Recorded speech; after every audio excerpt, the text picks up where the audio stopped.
guys, for today's video guys is birthday rin sa akong pamangkin dun guys. Napadong na siya sa school.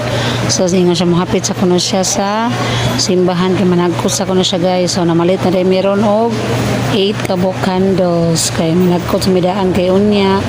Di na may makakuan guys kay naninda pa ba ako guys. Nang sa orasan mo uli. So di siya malit. So managkot sa kuno siya daan kay para unya padugo na lang siya og manok niya pinihalok naman siya diri sa Senior San Miguel sa mga rin ng patron guys niya mag-praise ako na siya diri yung sa iyahang wish. So 8 years old na siya guys. So sikat yung napakatawan niya guys na gini sa Samoa guys kay yung mama is wala na po taon niya kami na ikatiman na ni guys so pagawasan niya guys niya kay grade 2 naman ni siya ron. So spoiled kani siya sa kuang banas kong auntie guys. So say pangayoon na ni so si hata gintaw pinangga kayo so mitang magbinuta na ni sa iyang ikait nga birthday.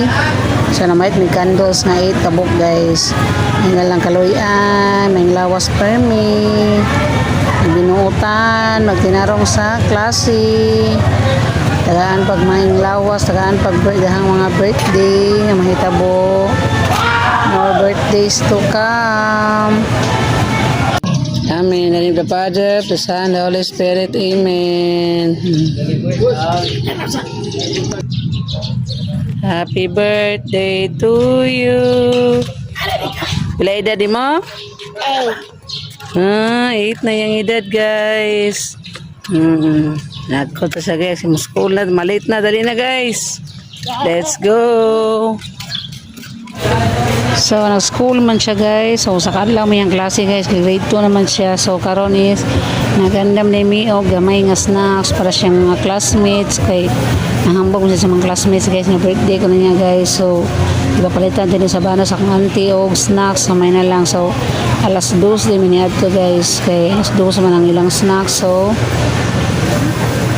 nagdala din mi og Angel's Burger og juice. So kaming duha sa akong auntie may nagkuyog ron guys kay nagalikyat sa nako para na siya kauban ito mag-distribute. So iya sang gitanaw guys kay sa matiptes mo sila guys. So among gitanaw is makuha na ba pwede na ba sila mag-snacks. So pagtitira na guys gigawas mo ng teacher guys. So gigawas mo taw siya guys. So lipay kayo siya nga tagaan tag mga snacks ang iyang classmate na may na lang itaon makakaon sa iyahang birthday. So after diana guys is naghinahini na mi og distribute. So nag-pray sa mi guys before mi nag-distribute. So ginagmay lang ni guys importante maka-snacks po ginag